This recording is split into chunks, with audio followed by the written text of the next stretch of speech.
we back, dude. Oh, look at. I figured we're talking about people process tools. Look at this. Look at this new one strap.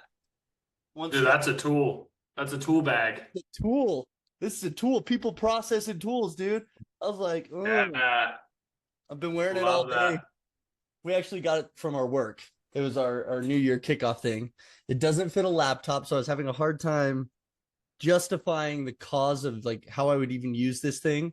I've seen people. Dude, you gotta get a mini iPad. You should get a mini iPad. Yeah, I'm like, so we have a very old iPad. It doesn't really hold a charge, but I was just like, oh well, that'll fit in it. It does have like little charging things. It has like, so you can plug the backpack in and then it'll plug whatever's plugged in into the bag. That's a tool. Yeah, it seems a little weird to me. Like, is it that hard to pull your item out of your bag to plug it in? You know what I mean? Like, I don't know. Unless you have like a power bank in your bag that then you're plugging your bag into like your laptop and you had a power bank. You know what I mean? It kind of makes sense while traveling. I have one in my travel backpack and I have a power bank that's in there. So if you just like anywhere you're at, you can just like kind of plug in. Yeah. But otherwise it's not really functional in any other situation. All I can think about is like, dude, when we have the kids, like instead of a dad wearing like a diaper bag, I mean, I'm almost out of diapers though, you know, we're almost past days in life, but no, like Lagoon or Disneyland where you don't want a big thing, but you want to carry around like just, you know, stuff, snacks, whatever. You need a merce. Totally. A merce. Man purse. Yeah, a merce. A manners. Merce. Yeah, there you go. So, yeah, dude, I'm stoked. I feel like I know we've released stuff, but we haven't actually recorded in a while. So it's good to be back. What's going on in your life, man? What's happened over the last week and a half? Reading this bad boy. Love it. I bet you Part of the book club. I bet you passed me now. Probably not. No, I'm still in the early stages, but okay. It is so good. So yeah, this is my most, I was reading it right before we started, so this is what's on the top of my mind. Yeah.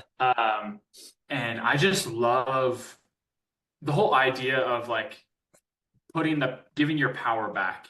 And you're like, yeah, I may not be the smartest or have the most talent here, or yeah, maybe I started off the day and I don't feel that great. It's like whatever the day hands you.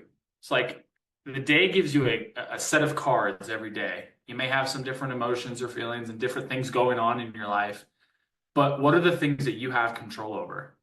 Every morning, every day, you're like, I don't care what deck I was given. Dude, there's people who win Texas Hold'em games. Doesn't mean that they had the best cards ever. But no matter what cards they had, they're like, I'm going to play this game to win. I'm going to play my best hand. I'm going to do what I can. And I like to think of it that way, is like, it doesn't matter what the day gives you. How can you take the power back and say, in my power and in what I can control, I'm going to win the day. I'm going to get gritty and I'm going to win. Everybody wants to be a winner. Everybody can be a winner. That's the beautiful thing, and like that I'm learning from her, is that it doesn't matter who you are, what you've been given. Grit can accomplish what you love. You know what I think is really cool about this book is the perception that comes from it, of how she dives into just being completely curious, like what is the tangible thing that you can actually score people on. Now I want to go we need to find a way. I'm sure we could take the grit test somehow. There's got to be a way that it's accessible to some degree. I actually forgot that notebook. I have so many books and notebooks around here, and I have the wrong one for the book. But I pretty much remember everything I said. So the point of the fact that she focused on testing it in all these different verticals. So first, we need to figure out more. Obviously, we'll find that out more as we go into the book. I'm sure so many people have already read this book that they kind of know where it leads. It's a first time for me. But then she tested school, she tested music, she tested military. Like, she kept taking this test to different industries and seeing if it worked the same or if it was just particular types of people doing particular tasks. Whether it's physical, whether it's sports, whether it was musical, whether it was education in young kids. And I think that's what's so crazy to me is like, well, the world we grew up in, and it's still prevalent today, but I think the SATs, the like all these different perform testing programs that were meant to be the standard across, and this is how we determine who's going to be successful and who goes to these colleges. And it's all based on these scores, but not really any of them are focusing on the individual's not intellectual ability, but their grit, their ability to thrive under pressure, their ability to deal with changes and adapt and stick with something throughout the pressures and the changes and maybe things that were unexpected. So Yeah. personally, I love this because, and I'm kind of pissed at myself I didn't read this book earlier in life. I've had it sitting around since it was gifted to me forever. And I guess I can relate to so much of that because by all means, I was horrible in school. I didn't do well in school at all. And I know it was a lot of my, ADHD and ADD, but I was bouncing off the walls, all that stuff. But I didn't think I was dumb until I got all the pressures from the school, for my parents, like, you have to be able to do this, you have to be able to do this. And like, there's all this pressure on me to become and perform around this, what the standard was. Like, these are the school, this is how you're going to make it in life. And that's what you're told from such a young age. This is what makes your life, is this moment, like you doing good in school. And it's not that I don't believe it. I don't think school, it can really make your life easier if you can go and perform and learn these things. But I did always have kind of a feeling that like, this isn't what defines me. Although there was a lot of times where I questioned it, being like a kid. But anyway, I'm curious what you thought there. I think, well, it's just, to me, so much that first little bit. Yeah, to me, kind of what I was thinking about when you said is it's crazy that a school's curriculum and a teacher hold so much power in the success of these students. And there's so many students that I think would be, I think a majority of students could be successful if they had a right teacher and the right curriculum. Yeah. And it should be a constant change. Like, whoever's deciding these curriculums and deciding these teachers, I think it would make sense that they would have a growth mindset and they would be constantly trying to, let's revisit it and improve these systems and how can we make these better? And I'm sure they are, but like, not to mention a total like left side throw here, but the pay. Like, how come knowing, and then again, this comes down to every job is important. Like, at the end of the day, really every job is important for a different reason. But when you're molding the shape of our future, the minds of our future, the hearts of our future, I think it's, I can't think of anything more important than being a teacher. And yet we don't pay them like they're the ones that are leading our kids and our next generation. They should be paid like doctors, because I agree. Because here's the thing is, like, as far as mental health goes, but also like people just like, trashing their lives. There's people that are ruining their lives because they weren't guided. Yeah. And there's people who are mentally being ruined by society and the system because they aren't being guided. And so just think about, instead of just waiting for people to go to the doctors or go to the therapist, go to these institutions to be fixed, why don't we prepare and prevent?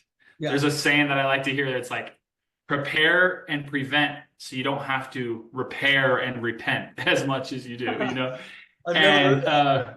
it's just like you said, I can't think of anything more important because the children are the future. We know that. And just think about no matter which direction they go after school, no matter which direction it is, having a foundation of what's important. And I've had so many conversations over the last few years that everybody recognizes, wow, I should have been taught this in school. I should have been taught this. There's so many things that were like, how much time was wasted just learning things that didn't matter? But I digress. This is a whole nother subject of my It's a frustration. whole nother subject. We could go off on it.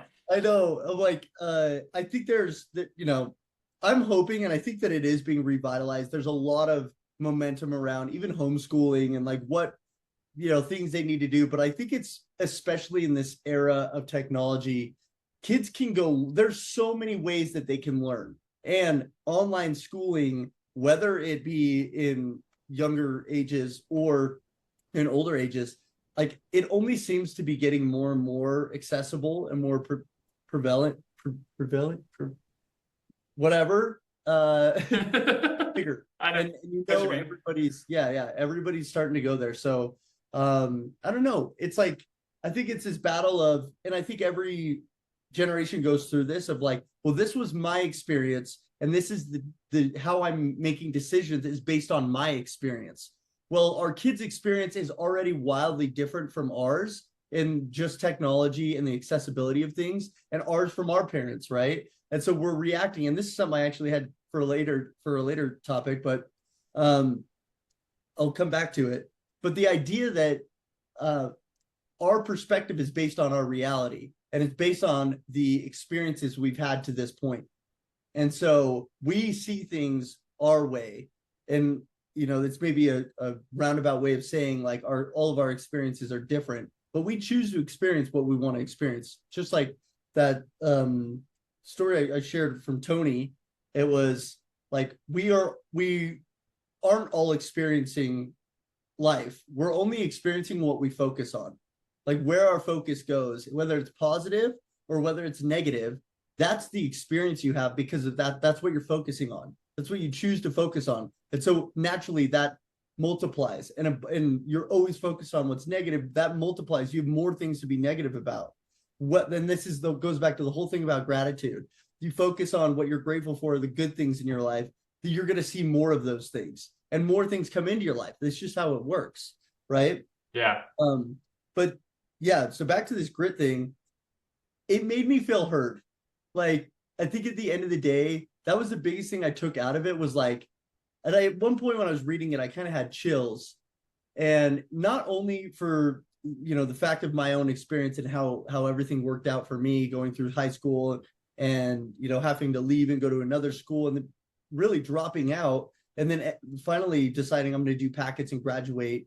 Well, I wanted to get, my diploma. It wasn't with my class. It was a year after my class walked, but I made it a point to get my diploma, not my GED, right? And there's nothing against GEDs. That's just where my heart felt. I needed to get the diploma to fill what I wanted to fill. But realizing that hasn't stopped me later in life. I wasn't going to be a lawyer. I wasn't going in to be a doctor or anything like that. My focus was I just need to get this because it's what everybody tells me I need to get, And so I got it, but it just made me feel hurt in the sense that like I turned out all right, regardless of the statute of limitations that were set on me.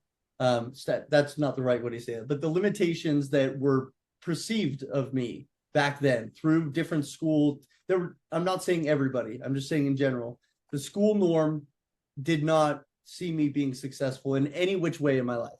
And so I felt heard through that. But the other thing that really stuck out to me, this was a quote from the book.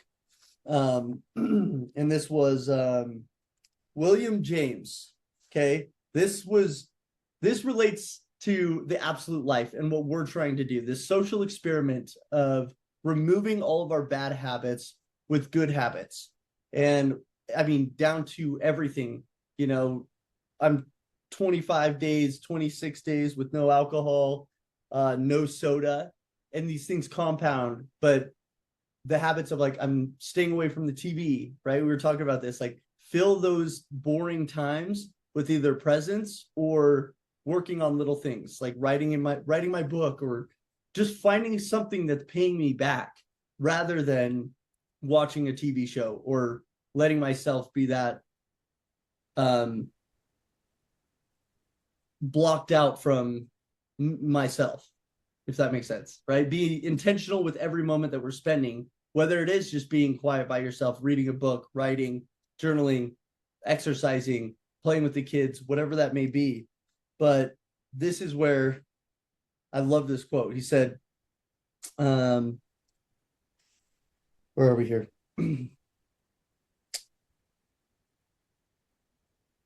The human individual lives usually far within his limits. He possesses powers of various sorts which he habitually fails to use. He energizes below his maximum and he behaves below his optimum. He says, of course, there are limits. The trees don't grow into the sky, but these outer boundaries of where we will eventually stop improving are simply irrelevant for the vast majority of us. The plain fact remains that the world over possesses amounts of resource which only very exceptional individuals push to their extremes of use. Which obviously old time wording, but at the end of the day, it's just saying that everybody has the ability. We hear it through all these public speakers and these motivational people, but hearing it of like, this is the guy who was really spent time, guy out of Harvard, and he spent his whole goal in life was to understand why some people, and it was kind of the same approach of like grit without saying that, but it's like, why do some people, what's the measure of success? Like, what is the it factor for success? And I don't know, that quote I reread several times because it was like, we all have that power and the belief, but we don't have the willpower to do it. We are our own gateway to breaking through further and bigger boundaries. Think about the human limits, and we see it all the time on Instagram, TikTok, people doing badass stuff, people climbing mountains, people jumping out of airplanes, people squirrel jumping, they're scuba diving or free diving, like to crazy steps. Like humans are incredible, yet we consciously or habitually choose to live with under our limits, like well below our limits of what we can do. And it's like, why is that? I know I went on a rant. That's a great question. That's beautiful. And I think it's the grass grows where we water it, right? Mm-hmm. It's not the grass is greener on the other side. The grass is green on this side. It grows where we water it. Mm-hmm. Like you've already talked about. Whatever you focus on and spend energy and time and money towards, that is what is going to improve and grow. And I think we're just so forgetful. The biggest weakness that humans have, I believe, is one of the biggest weaknesses is how forgetful we are. Yeah. I've read this book before a few years ago. I'm rereading it and I'm like, I feel like I forgot a lot of what I learned. And it's like, you have to revisit these tools daily. Yeah. You don't just read a book and you learn it and it's like set in stone for the rest of your life. You don't learn these new good habits and then you can just coast and then you take a break and you just kind of cruising. Like it's a daily remembrance. You have to remember these things that matter most. You have to believe in yourself every day. You have to take your power back every single day and say, okay, I'm going to win today. Yeah. And continually the world and everyone around you and all these different circumstances twirling and storming around you, they're going to change and adjust and you're going to be put in different situations. But the power is always in your hands, but you have to take the power back to then win the day once again and use what's in your control. And so we need to use our tools and we need to lean on the helps. There's guides, there's support, there's tools, there's things that we've been given or we have to go search out and find and hold on to be able to be successful. And to increase your chances of success, you have to revisit them and use them. And that's part of what we're talking about today. And so I think something that is, like I said, something that happens is we fall into, whether it's distractions or entertainment or circumstances, where we kind of lose ourselves, or we forget um, what tools we do have. And like life is a constant. You're trying to balance different things, Yeah. and you're balancing these different things you're focusing on. You put one focus on one thing, and then you start losing a little bit of energy towards another. So how do we, make sure that we're spending the right balance of time on all those things, right? That is my biggest challenge. Like just talking about the balance of things of like, how do I actually break out and feel like you're, Matthew McConaughey's thing, we reference this all the time, but the checks and balances of your life. You got family, work, finances, like all these different things, free time, me time, that you are trying to keep all of them up, right? We're juggling all those balls and you're always trying to get focus in those different areas. And yeah, this is one of the biggest challenges. Before we walk away from the book, there was one more thing I wanted to bring up. And it was, what was astonishing is our subconscious perspectives. When they interviewed all these people, musicians, as well as investors in businesses, and they listened blindly to, I think it was a violinist or whatever the musician was playing, and they gave a profile of each of these people. Although it's the same person, they gave a profile to them as they're two different people. Same person playing music. One said they have natural talent. These are incredibly talented individuals, and like they were born with it, right? And the other one, they said they work 8 hours a day, like they practice all day long. Whenever they can put their hands on this instrument, they're doing it. They have the power to learn because they're addicted to it, right? Well, everybody in both the business perspective and the because the guy was doing I think it was a business proposal, and again, one person did too, but they said it was two different. One had natural business talent, like knowledge. The other one was just a hard worker, had better financial backing, all this stuff, right? Well, everybody said in the initial questions that they would rather take somebody who was a hard worker, somebody who would put the time in, over somebody who has natural talent. Everybody said that across the board. They said, without a doubt, that is what we would want. Well, when they actually sat them down, they now have these two personas. They listened to the same person playing both as the person born with talent and the person who works the hardest. And almost every single one of them, in both the business case and the music case, took the person with the natural talent. Even though they said the exact opposite would be their answer, they came out of it saying, oh no, like this business proposal's so much cleaner. It's like, it's the same person, did the same work. And the musician, they just heard it differently. Their subconscious heard it differently. Like, yeah, oh my gosh, this person's incredible. And naturally, you give a little bit of context of what you're perceiving, and people, we whether we do it consciously or subconsciously, naturally we go with the talented person because we think talent is more important than the grit aspect of it. That's human behavior. These studies are incredible. And so to me, when I think about that, it goes back to also the school thing, right? Once your score is out there, nationally readily available, that's the perception. And it doesn't matter how hard you work or all these things, right? In who's looking at those studies, right? Who's looking at those scores? That's what they see is the score. They don't see that naturally intellectual person that can study really hard.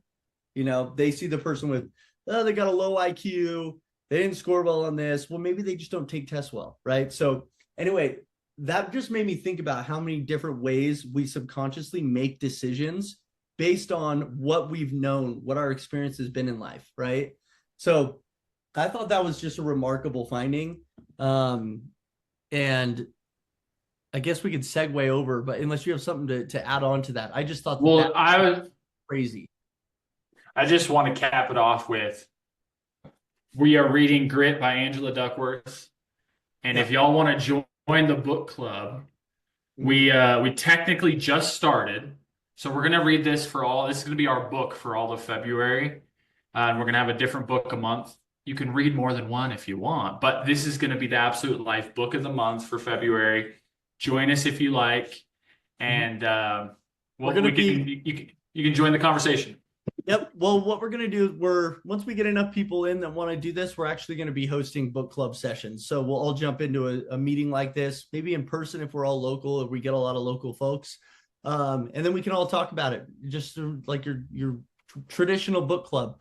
But great way to talk about the books that we're reading, join the conversation. So perfect. We'll transition then. People, process, tools. I think it's very funny, and we always think about this when it comes to a business perspective in work, business process tools. Like you hear leaders in all of your companies talk about this. This is we have the people here, right? And we have the processes that we need to build and the tools that are supporting those processes and making it efficient and whatever it may be. But I love thinking about this in our personal lives. You know, as I'm kind of reading some of my notes here, it is the same for us, right? We have different things. We have tools like our phones, we have our journals, we have our laptops, we have workout machines, we have everything that you would have to manage your life, right? These tools. Now, the processes are very different than work. The people are very different than work. These are people you love, you live with, your family, your friends. So the people in the processes are probably the biggest differences from a work setting to a personal setting. But when I think about this, let me put this out. We always are looking in business to revisit these people, process, and tools. Things change, technology changes, laws change, whatever it may be, and business is always looking at new ways to innovate these business processes, right? And even the people, like we got to this phase with this, this group of people. Now we're moving to a next phase, and we need a different type of person here, right? And you tend to see that, and we see it a lot in tech, as like you can look for those smaller companies. You're good at taking them from small to medium. And then you're like, I don't like this large bureaucracy stuff. I'm going to go back to another small company and help build it to medium. And that's kind of the natural process of things, right? But we in our personal lives, I don't think take enough time to look at it. What are the processes and the tools that we're using day to day? And we've been huge on this year, right? I mean, you've been like signing up for all these different things. Like, what can we use? What do we like that's paying us back, that's helping us live our lives better? And I think, we talked about this. I've shared it. I have this app that I started on the first of the year. And I think I shared it in our previous podcast. But funny enough, it's called Grit. The app is called Grit. I just now surprisingly making that connection. Wow.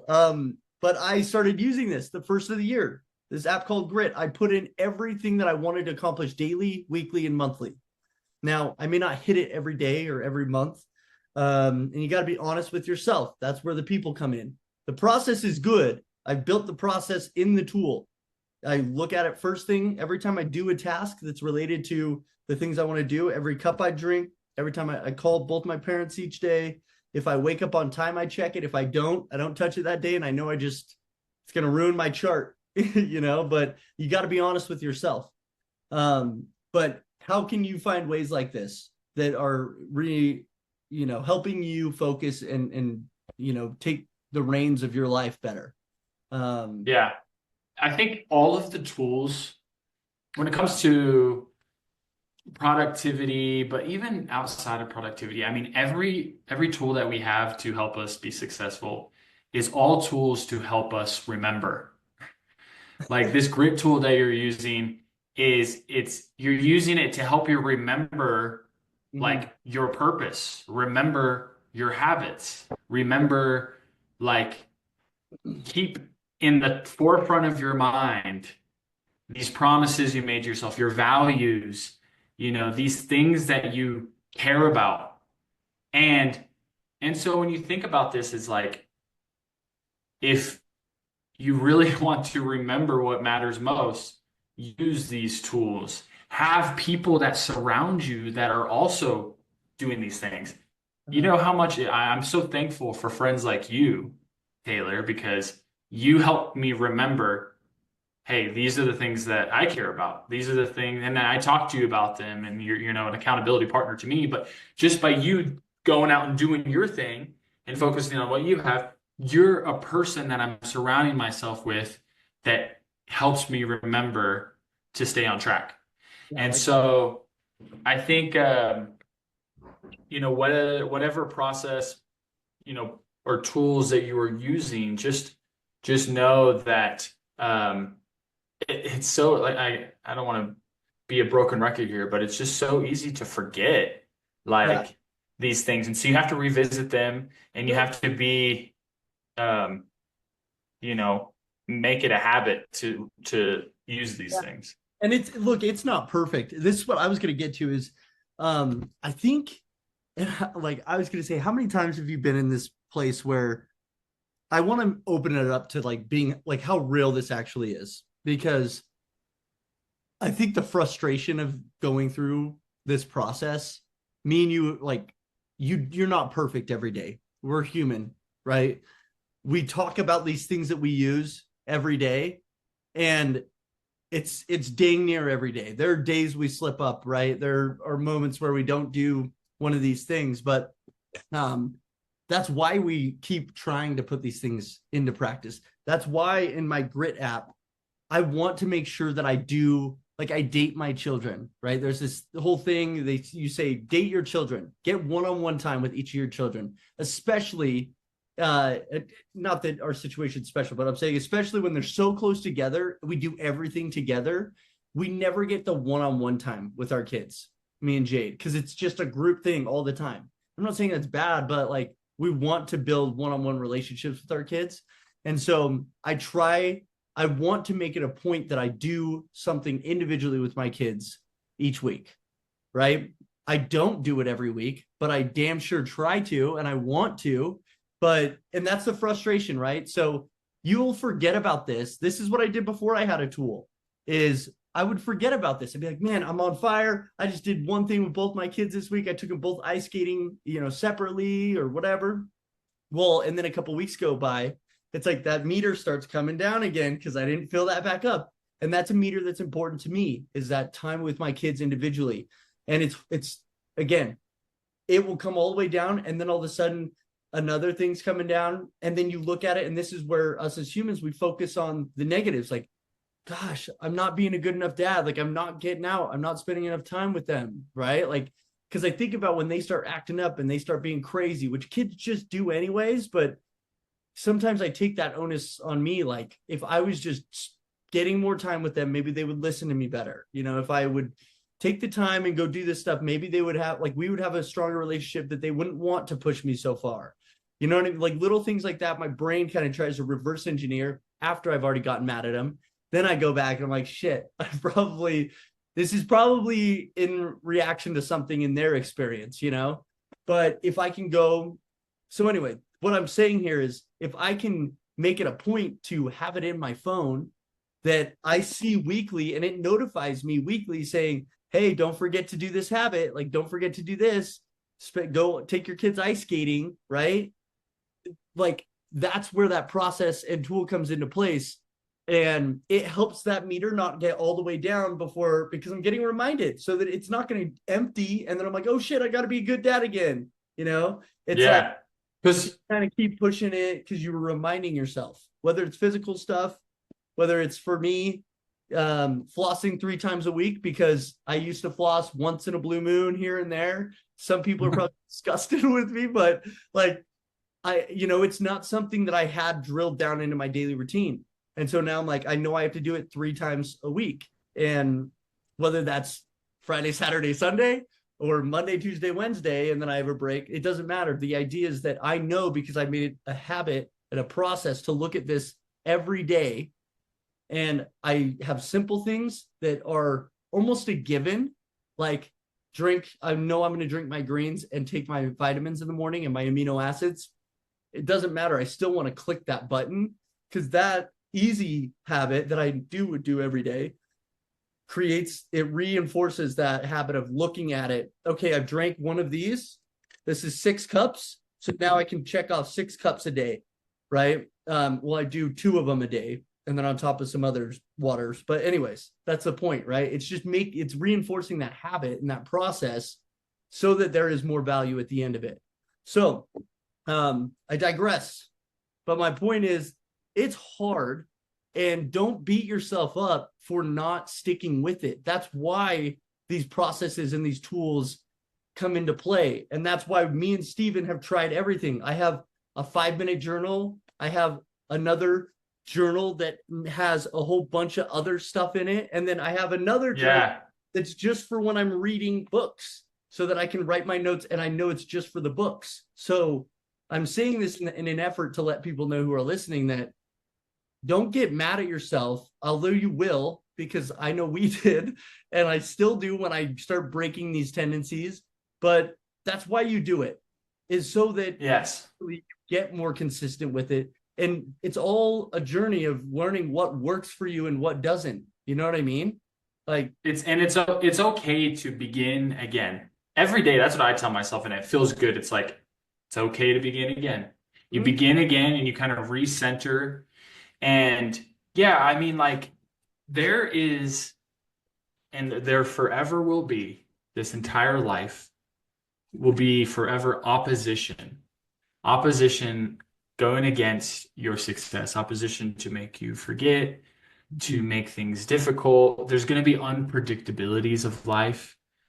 Like, there may be, okay, you didn't plan on having poor sleep or something. You were having trouble getting to sleep, and so then that makes you have trouble waking up the next day. And then you had something like happen where someone in your family you had to help out, and you weren't planning on helping them out, but then something happened and you needed to do that. Or maybe you're going on, I just went on a little trip with my wife, and we got to go to Oregon, and that was so awesome, but I'm in a new place and I'm staying in a hotel and we're traveling, and I'm like, can I remember to read my book? Am I going to remember to go for a run and stay?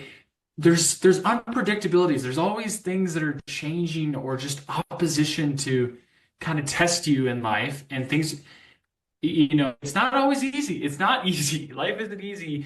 And so that's why we need these tools. We need things to, like I said, remind us, remember.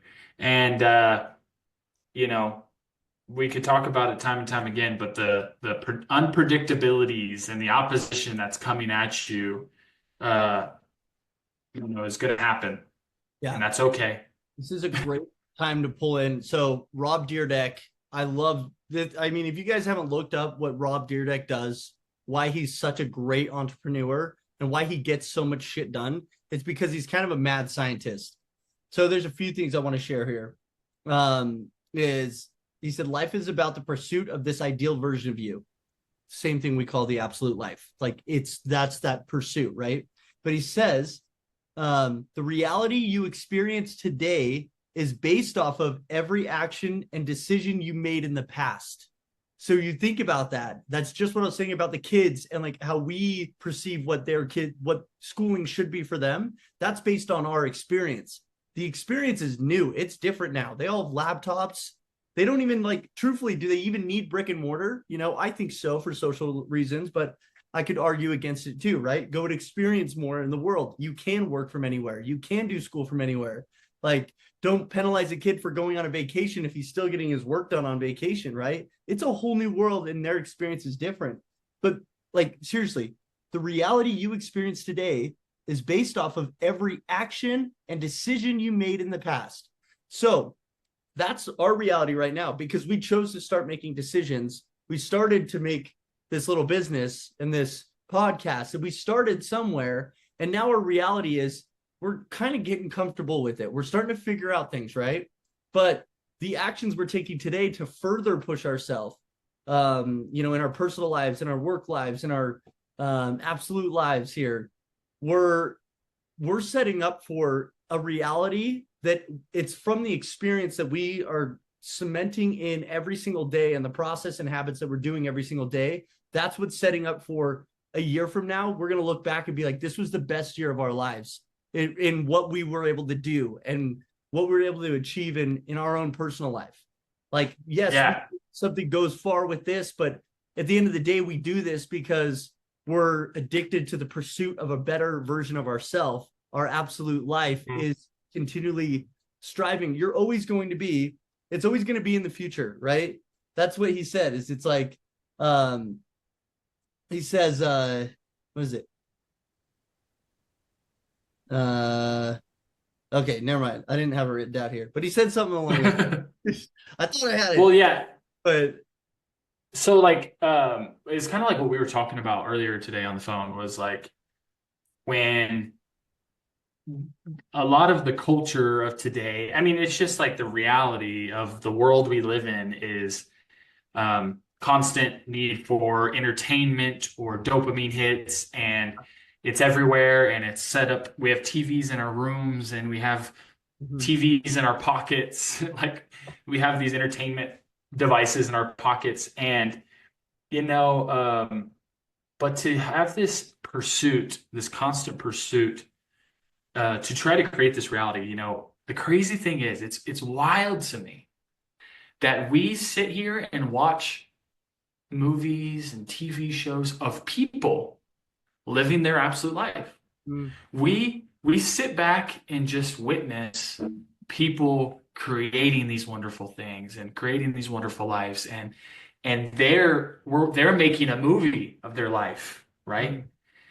And we're sitting back just watching. They're just observing. I'm just like, this is like out of the Matrix. Yes, I'm like, listen, guys, listen. You love that movie, you love that TV show, you love this person, you love this dream of a thing you're watching. Your life can be a movie. You can make your life, your reality, your dream, and stop putting so much energy and time and money towards watching other people live their absolute life, live their dream, and start putting time and energy and money into yourself, creating this reality. And that's why if you don't feel like, if you need a break, and you feel like you've been reading so much, these books, you've been working so hard, you've been writing, just to sit in quiet with yourself and meditate, visualize the life that you want. Sit in quiet and just evaluate what is going on in life, what is going on in your past, what is the life that you want to create, what is the reality you want to create, just by using the power of quietness, using the power of meditation to really center yourself. And there is a power in, they talk about manifesting. A huge part of manifesting is just being quiet with yourself and seeing this. I've lifted with my friend, and I've been able to, there's a power in it, because just in this little example, before I was to bench, I closed my eyes and I see myself benching. I see myself doing this motion.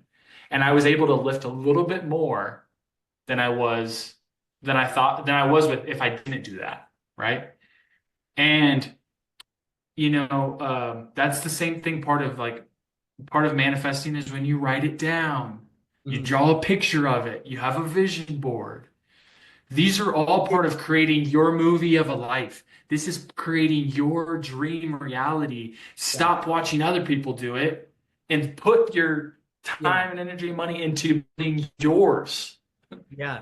Couple things. I was listening to, it was just a thing on a reel or something. And the lady said, he said, what is your true love? Or who is your true love?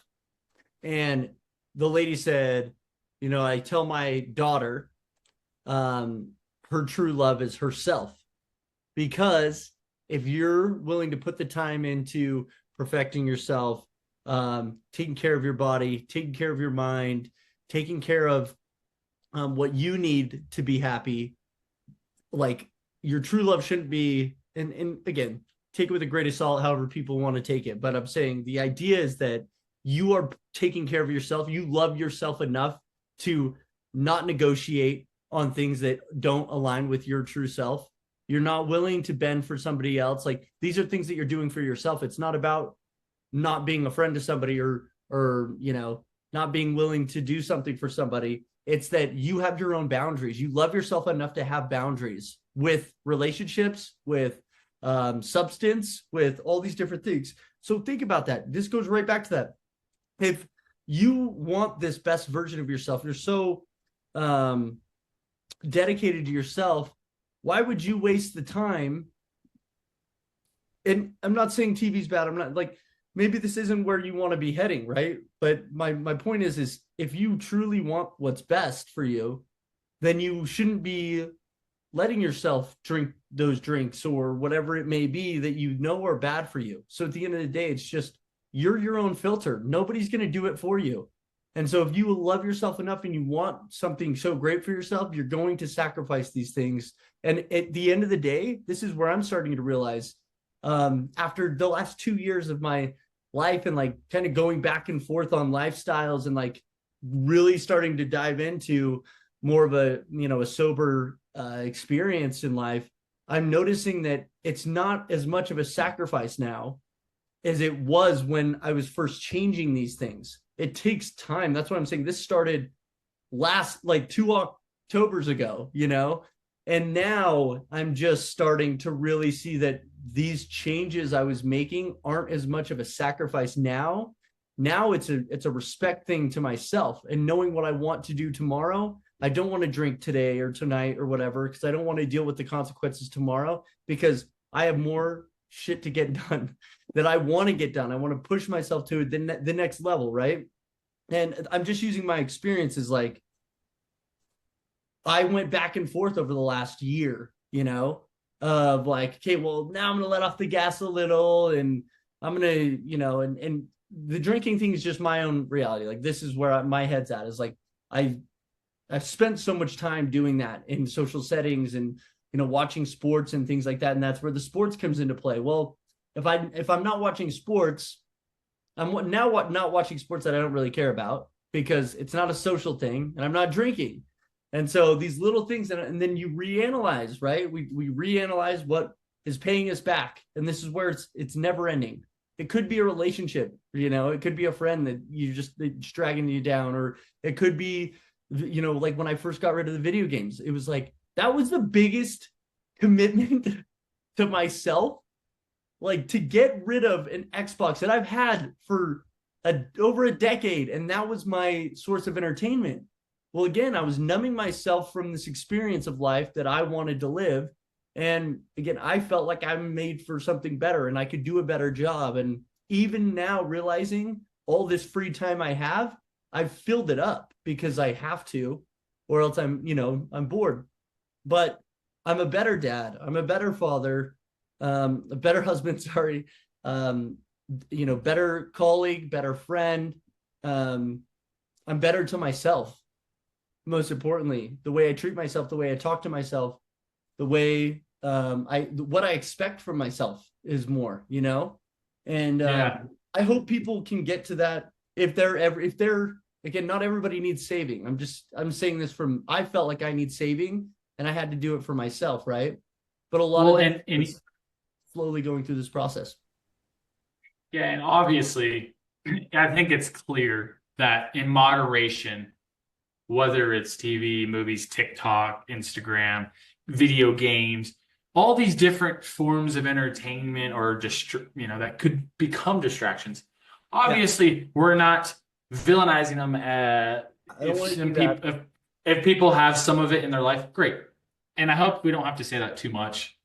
But obviously, what we're talking about, if you're on this pursuit, what are the things that hinder your progression and are making it more challenging to reach this life Mhm. And it's just crazy, not just we're watching these entertainment and we're so in awe of these things that we're watching, and we're like, oh my gosh, this is so cool. I can't believe these people are doing these things Yeah. and living this life. And it's like, you can live that life. You can get out there and you can make it happen. You can make it your reality.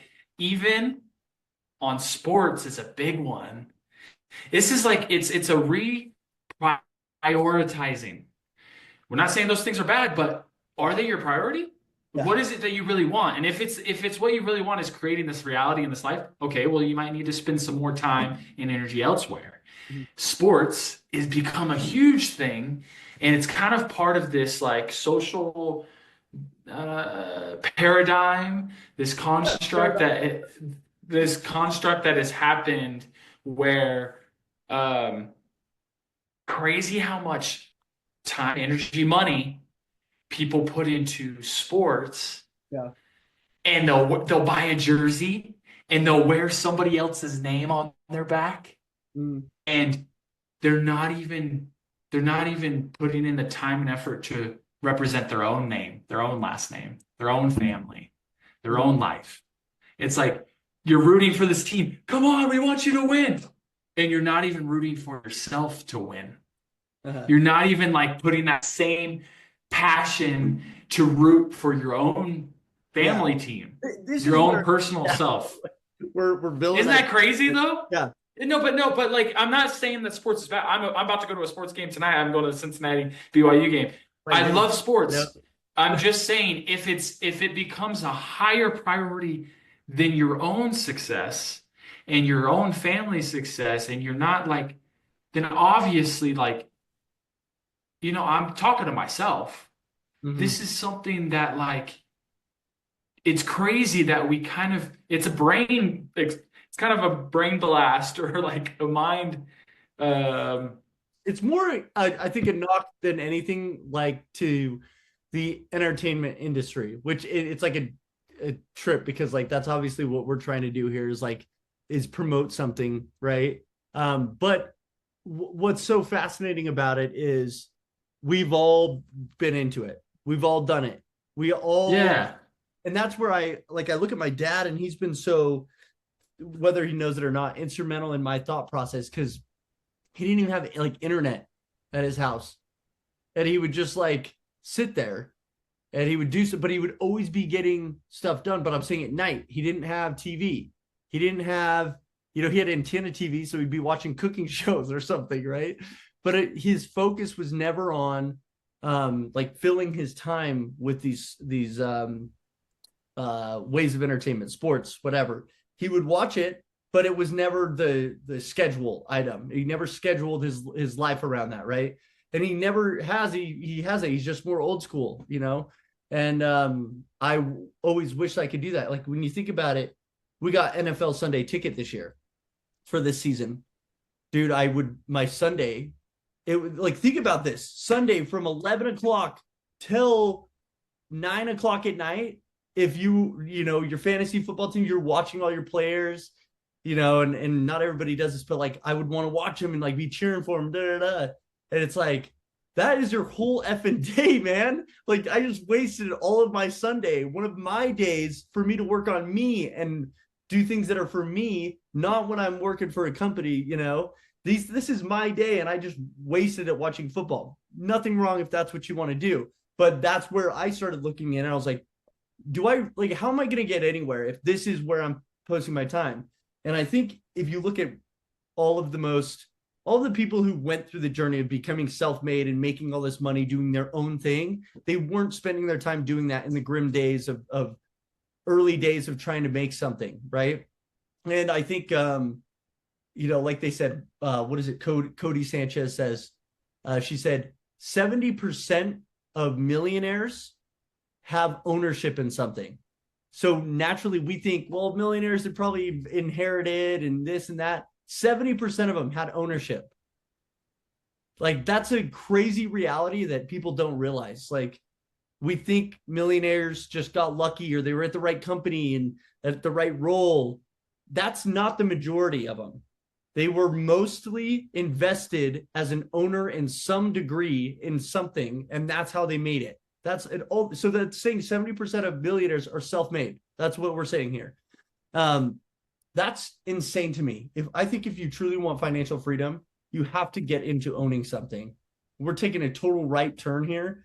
My point is like, if that's the freedom that you seek, that financial freedom, you start looking into things that are going to get you financially free. And now it's pretty much it's going to be ownership of something or multiple things, right? Well, and ownership goes into this whole idea of taking 100% responsibility for your life instead of watching other people own their stuff and own their life, and you contribute to them and you contribute to their success and you root for them and you're like, yeah, and I'm so happy for you. And then you're not rooting for your own ownership and your, and building upon your own self. And so obviously, I'll say this.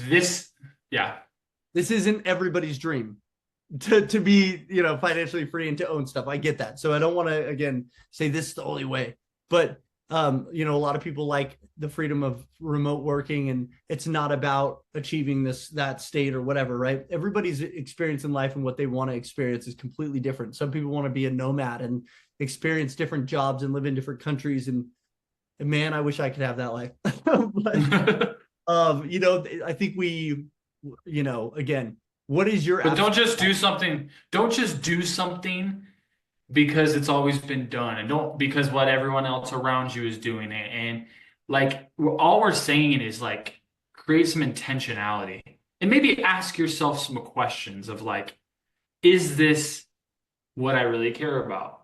If what you're doing is aligned with all that you are passionate about and all that you care about and your priority, then you're doing it.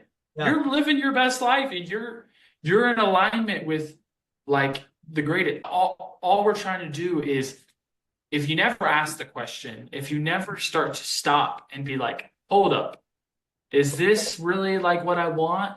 Then it will never change, but we do, all together, we're working together to help each other make sure that we're living with intention. Yeah. And that's what we're about. That's where we're going here. It's like, what is your absolute life? What is your absolute life? Is it being that nomad and being able to travel and experience these different things? Is it having financial freedom? Is it moving up in your company? Like, where do you see yourself and what do you want to do? I think what's crazy is you hear a lot of people say they want something, but they're not taking the actions or asking themselves the questions, am I living that life, or am I like, what characteristics of that version of myself do I need to work on to, like, what is the characteristics of the person that has that job? Or what is the characteristics of the person that wants to own a business? What are they doing right now to become that? That's the type of thing, is asking yourself the right questions. Like you said, of whatever your absolute life is, make it clear, do a vision board, like, these dream boards we always did younger, right? And what are the characteristics of that person? That's what you need to work on. Build those characteristics, change your scenery, change your circles, right? One thing I wanted to like go back to is Rob Dyrdek's thing, and I meant to say it, and we just kind of get carried away. But what he defined and he created himself is called the rhythm of existence.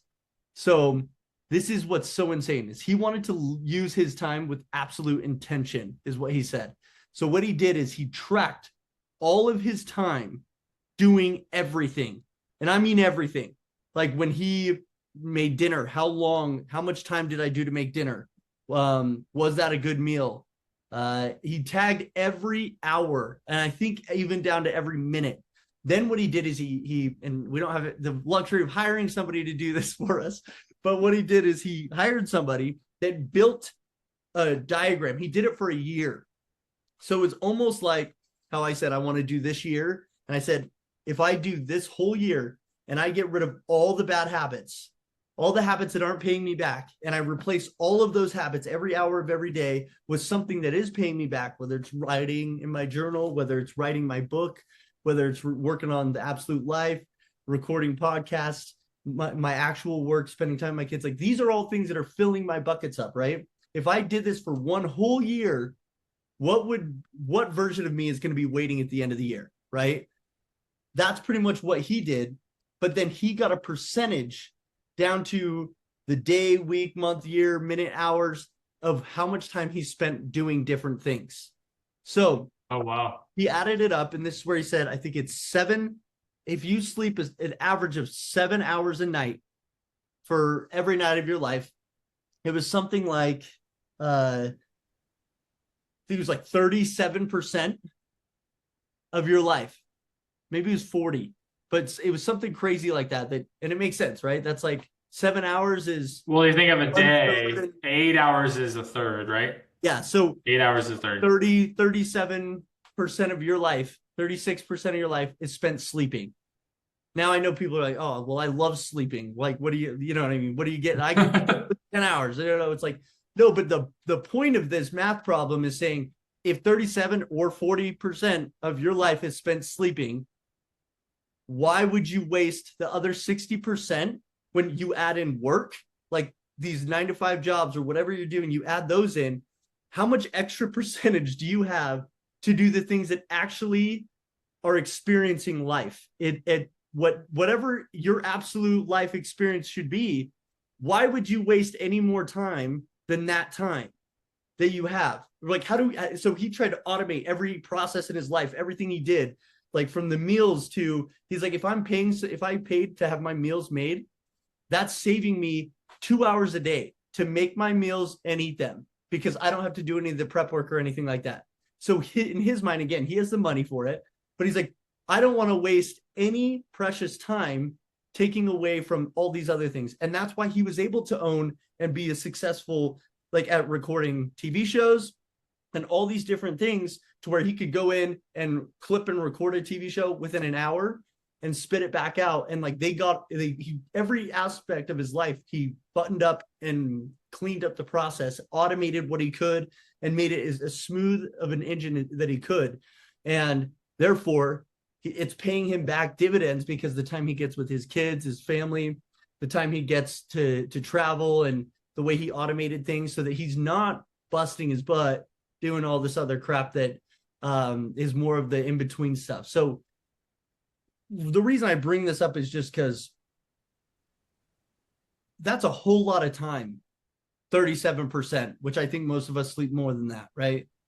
37% of your life. To me, that it's almost like it sends chills down my back and gives me this pit of anxiety in my stomach, because that's scary to think that's, and again, it's not like you can't sleep, but the point is, where else am I spending my time? And why would I not spend it on something that is truly giving me something in return? So anyway, I just thought that was a crazy cool thing that he went to those lengths for a year, and it makes me want to do it. That's why I'm really, not just because of the whole idea of how do I maximize Taylor's time, and who is the person that I'll be at the end of 1 year of completely cleaning house on processes, things. And look, guys, I have 3 kids. I have a full-time job. I am very busy, right? But that doesn't mean I didn't play video games for 4 hours at night, stay up later than I needed to, wake up, not perform my best at work, and drink and watch sports every chance I could. So my weekends, my Mondays, my Thursdays were full. Saturdays were full of football. Like, I'm not saying this as like a token to brag, but if I can do it, you can do it. Like, you find a way to do the things that matter most to you. That's just how it is. Just like watching football, just like playing video games when I could have been reading books to my kids to bed. I could have been doing these things, right? Well, instead of doing those things and making myself hate myself because I know that I could be a better dad, well, I can put the time into these other things. And I'm going to feel grateful about it. And Yeah. goes back to last part of my rant. Sorry. Man, I got passion today, dude. I Um, love it. I love it.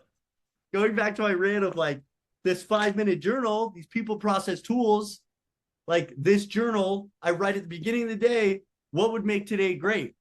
I promise you, I write three things. I hit two things 80% of the time. I hit one thing 90% of the time, but hitting all three of the things I write down in the morning maybe happens 10% of the time.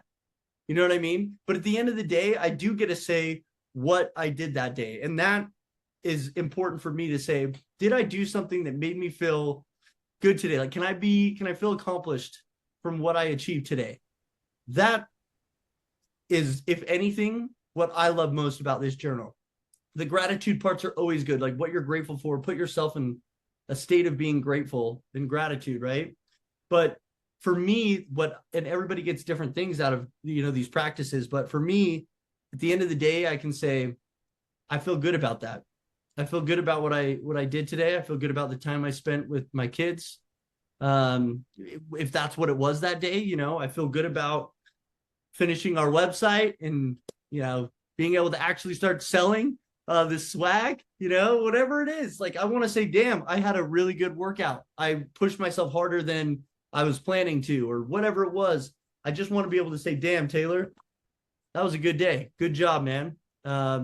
Because isn't that what we want? We want to feel proud, and that it becomes addicting. It's like feeling proud and feeling grateful, and like, hey, we got more. We got more that we can conquer. We got more that we can achieve. And damn, I really hope that we can actually make a difference, as we do this stuff. Like, I can't think about it enough of like, how are different ways we can impact people's lives. And, we were talking about it. How do we not just preach, but share our own experiences in like what is possible, on our post. Yeah. I have kids. It's hard to make these big changes. I totally get that. But what I lead with is, if I truly want my kids to think anything is possible, how do I make sure that I do my job in making them believe that? Truthfully, like, you have to do it yourself. You can't pull the whole do as I say, not as I do crap, right? Kids will see through that as they get older. You want to actually live the version of yourself that you want your kids to see. They want to see you do incredible things. You want them to see you do incredible things, so that that's a natural habit of theirs, is like doing incredible things, pushing their boundaries. And I know a lot of my stuff comes from being a father, but how else, right? Is lead your own ship, take ownership, like you said. Yeah. Yeah. And what you shared with the Rob Deer deck, it's like, it's all about awareness and attention to detail.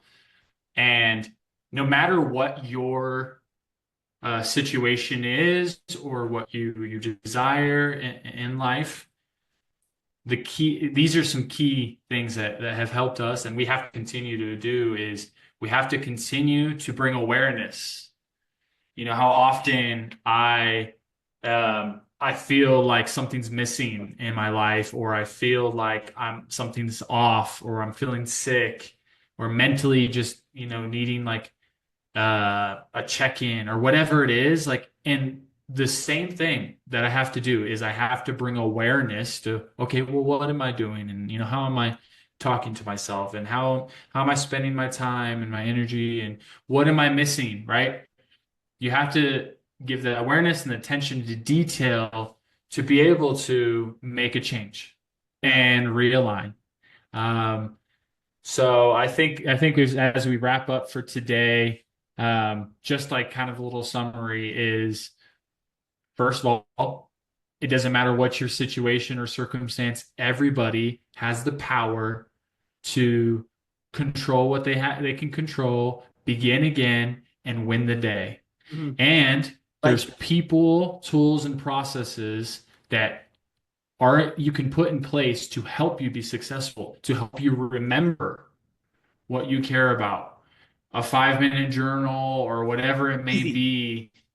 Yeah, these things all are to help you remember, help you be aware, attention to detail, and increase your chances for success to build this reality Mm-hmm. that you truly desire. Your heart, we all have this yearning in our heart of something that we want, Mm-hmm. something that we want to create within our realm of existence. Yeah.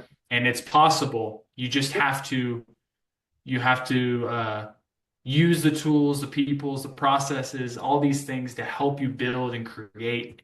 And you can, and we're with you, and we're helping you, and we're pushing with you. And this is the joy, is this pursuit of happiness is an exciting thing. And Mm, I'm happy to be on this journey with y'all. me too, man. And I can't wait for this year ahead. I'll say just like Tony Robbins said, right? Um, the reality you experience is what you focus on.